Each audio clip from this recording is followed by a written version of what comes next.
हाय दोस्तों, नमस्कार। मैं हूं रवि प्रकाश। आज हम जानेंगे माइट का प्रयोग। Use of might. माइट का यूज कम संभावना अर्थात लेस पॉसिबिलिटी के भाव में किया जाता है। दोस्तों, जब 25 से 30% की संभावना हो किसी भी कार्य होने की, उस सेंस में आपका माइट का प्रयोग किया जाता है। इसे हम एग्जाम्पल से समझेंगे। जैसे वह शायद भूखा होगा। क्या? वह शायद भूखा होगा। आप इस सेंटेंस में जो है देख रहे हो, लेस पॉसिबिलिटी का सेंस एक्सप्रेस हो रहा है, तो इसकी इंग्लिश होगी ही माइट बी हंग्री। क्या? He might be hungry. Next है, उसे इस बारे में कुछ जानकारी हो सकती है। क्या?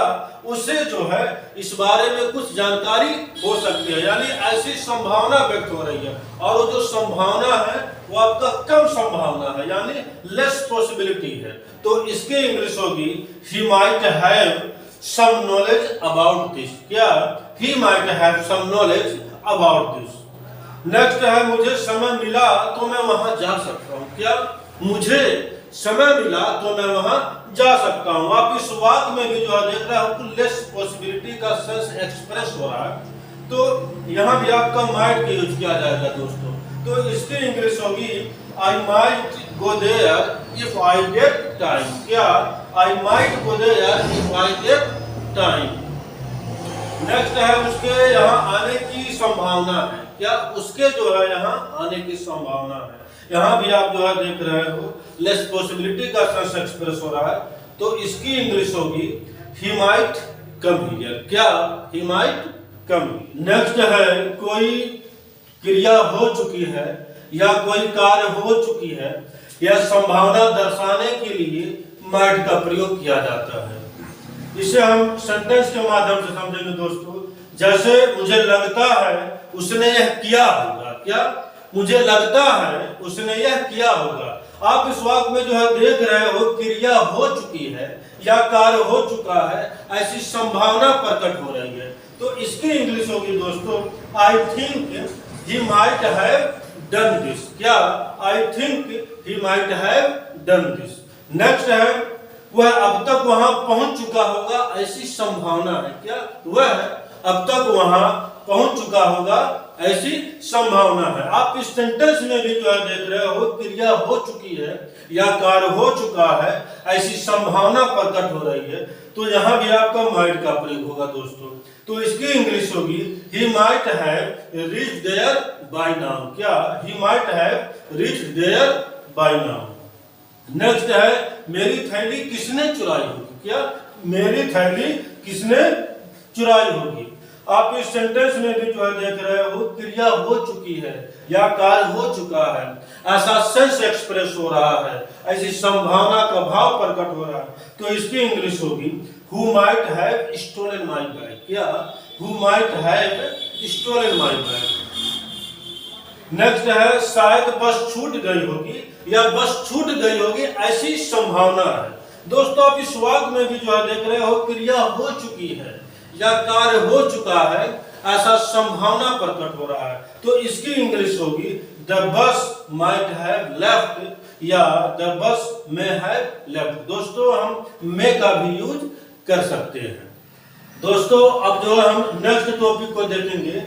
जिस कार्य के होने की संभावना भूतकाल में थी, वह कार्य नहीं हो सका, अर्थात भूतकाल की संभावना ही रह गई। इस भाव में आपका माइट का प्रयोग किया जाता है। इसका मतलब है दोस्तों, कोई भी काम जो बीते हुए समय में उसकी होने की संभावना थी, लेकिन वह कार्य, वह काम नहीं हो सका, वह संभावना का संभावना ही रह गया। इस सेंस में, इस भाव में आपका माइट का प्रयोग किया जाएगा। तो दोस्तों, इसे हम एग्जाम्पल के माध्यम से समझेंगे। जैसे मेरी गाड़ी छूट गई होती। क्या? मेरी गाड़ी छूट गई होती, पर मेरी गाड़ी छूटी नहीं, यानी गाड़ी छूटने की संभावना थी पर गाड़ी छूटी नहीं। इस सेंस में आपका माइट का प्रयोग किया जाएगा। तो इसकी इंग्लिश होगी I might have missed the train. क्या? I might have missed the train. Next है, वह डांटा गया होता। क्या? वह डांटा गया होता, यानी डांट खाने की उसकी संभावना थी, उसे डांटा गया होता। कार्य होने की संभावना थी, यानी डांटने की संभावना थी, लेकिन वह डांटा नहीं गया। बीते हुए समय में संभावना का संभावना ही रह गया। तो इस सेंस में आपका यहाँ पे माइट का प्रयोग होगा। इसकी इंग्लिश होगी he might have been scolded. क्या? He might have been scolded. Next है आपने यह पुस्तक पढ़ी होती। क्या? आपने यह पुस्तक पढ़ी होती। इस वाक्य में भी आप जो है देख रहे हो कार्य होने की संभावना प्रकट हो रही है, लेकिन वह कार्य नहीं हो सका। वह संभावना का संभावना ही रह गया। मतलब किताब पढ़ने की, पुस्तक पढ़ने की संभावना थी, लेकिन पुस्तक जो है नहीं पढ़ी गई। तो इस सेंस में आपका माइट का प्रयोग होगा। तो इसकी इंग्लिश होगी you might have read this book. क्या? You might have read this. दोस्तों अब जो है हम नेक्स्ट टॉपिक देखेंगे, विनम्र निवेदन एवं अनुमति के भाव। यानी विनम्रता पूर्वक निवेदन करने के सेंस में एवं अनुमति लेने के सेंस में माइट का प्रयोग किया जाता है। जैसे क्या मैं एक प्रश्न पूछ सकता हूँ? क्या मैं एक प्रश्न पूछ सकता हूँ? आप इस वाक्य में जो है देख रहे हो विनम्र निवेदन का भाव प्रकट हो रहा है, तो यहाँ पे आपका माइट का प्रयोग होगा। और इसकी इंग्लिश होगी might I ask a question. क्या? Might I ask a question. Next है हाँ आप शायद। क्या? हाँ आप शायद। तो यहाँ भी जो है आप देख रहे हो कि अनुमति दिया जा रहा है, तो इसकी इंग्लिश होगी यस यू माइट। क्या? Yes you might. दोस्तों हम जो है नेक्स्ट टॉपिक को देखेंगे, सपोजिशनल सेंटेंस यानी कोरी कल्पना। कोरी कल्पना वाले वाक्यों में माइट का प्रयोग किया जाता है। इसे जो है दोस्तों हम सेंटेंस के माध्यम से समझेंगे। जैसे काश वह यहाँ होती। क्या? काश वह यहाँ होती। आप इस वाक्य में जो है देख रहे हो कोरी कल्पना का भाव प्रकट हो रहा है, यानी कल्पना किया जा रहा है कि काश वह यहाँ होती। तो ये जो वाक्य है दोस्तों, ये आपका सपोजिशनल वाक्य है, यानी सपोजिशनल सेंटेंस है। तो इसकी इंग्लिश होगी I wish she might have been here. क्या? I wish she might have been here. Next है अगर वह अपनी दुकान खोलते तो वह और सामान बेच सकते थे। क्या? अगर वह अपनी दुकान खोलते तो वह और सामान बेच सकते थे।